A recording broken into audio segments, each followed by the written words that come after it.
Hey fighting game fans, it's February and that's fighting game month here at the Gamer's Voice, and I'm Old School Fool, and today we're going to be doing a fighting game review. Since it's February, fighting game month, we're bringing in a review today of a fighter that was ahead of its time considering today's titles, and that would be the original Dead or Alive for the original PlayStation 1, also available for the import Saturn system.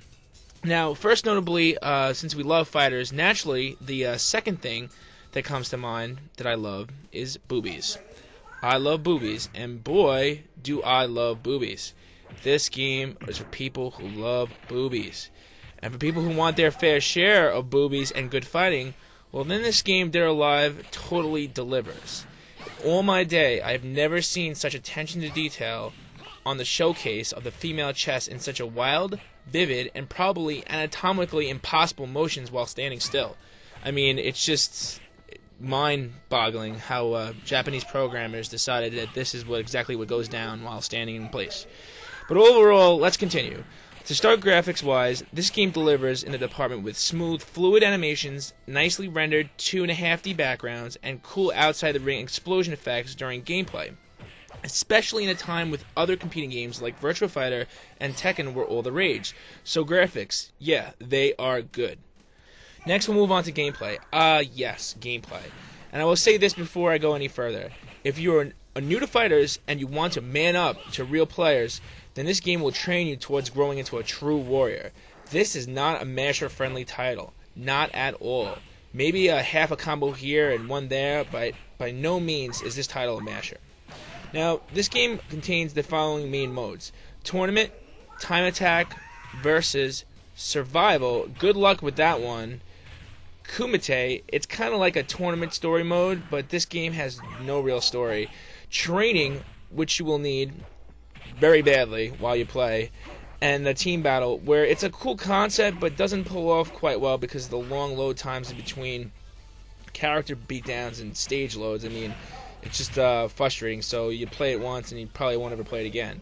Now, our main cast starts out as Kasumi, one of the busty battlers, Zack, Yu Hayabasa, Bayman, Lei Fang, Genfu, Tina, a little less femme but still packing.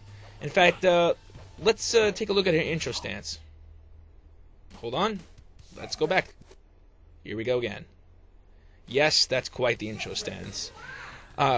Bass or bass, however you'd like to call it. But when you're playing against him, it should probably stand for badass because he is ridiculously impossible to beat.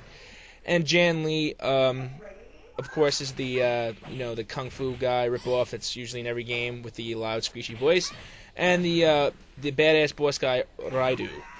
Now, of course, depending on who you would choose, will lead you into a different playing style. Like Kasumi has faster, more flighty combos. Bass's 3 to 4 hit grapple moves that pretty much connect will crunch your life bar down to 30% of once what it was, which leaves you in a pile on the floor crying because you'll be continuing on for like the next 60 times over.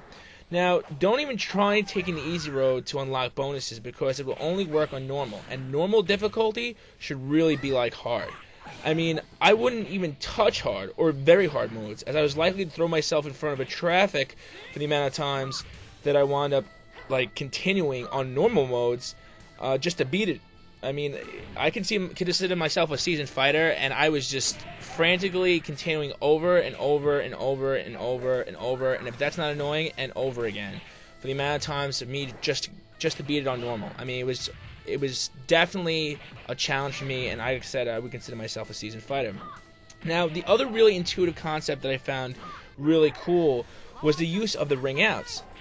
Actually, there is none. There is no ring out. But instead they have substituted it with a danger area where if you're fighting outside the initial ring, and you can definitely tell the difference between the ring and the outside, there's a strong knockdown move that will juggle you or your opponent up to a more heavy-hitting combo. So you'll actually get knocked down, you'll explode, and it'll give you the opportunity to continue a juggle and then hit him again. I mean, it almost becomes, at that point, almost an infinite, but I haven't really been able to put any of those off. So I imagine there's more skilled players out there who might be able to do a lot of damage with the ring out fighting.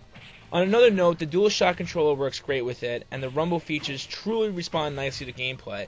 I used a regular digital controller and a Dualshock 1, and every time I hit the ground or exploded or took a beat down, I definitely felt every last shock, rumble, and really just vibration effect that you can possibly imagine to add to the 3D or 2.5D experience, so I should say. Overall, this is a great title, not just because it's older, but because it's good. But hey, don't take my word for it. Take a look at the back of this game case. Read the back of the CD. As you can see, where it's going to say here, I'm going to read it off to you. It says, Dead or Alive, the fighting game you've been waiting for. Purist fighting fans. No lightning bolts, no magic tricks, no weapons. Your survival is all in your own hands. Now, it goes on to say, seamless rendered characters, combined attack maneuvers, dynamic backgrounds with light sourcing brings you a vividly real experience. And now, because it's only available on Dead or Alive, if you read it, right there, it says, beautiful women, danger zone mode, and reversal attacks. And what I really like about it, just to let you know, it's these are some real testimonials here, folks, is that you'll see the PSM Extreme, right, you'll read that, I'll read that for you. It says, Dead or Alive, with its intricate fighting system, high-resolution graphics, and intense gameplay, gives the Tekken franchise a run for its money. PSM Extreme magazine, they don't exist anymore. But this is the one I really like. This gives it the seal of approval right here. It's Yu Hayabasa.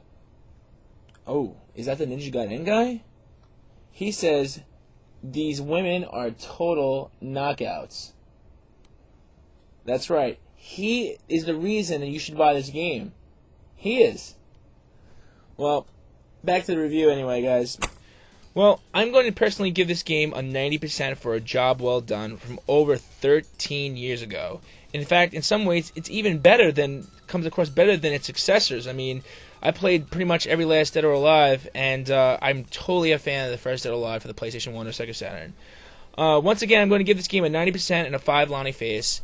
And in February month, guys, is Fighting Game Month, so make sure you subscribe if you're a total fighter to the Video Game Central's YouTube and the Gamer's Voice, and look to the right in the video description for more information on this game and other great games just like it, and click over the link to VideoGameCentral.com. Alright guys, I'm Old School Fool, and thanks for watching my review of the original Dead or Alive.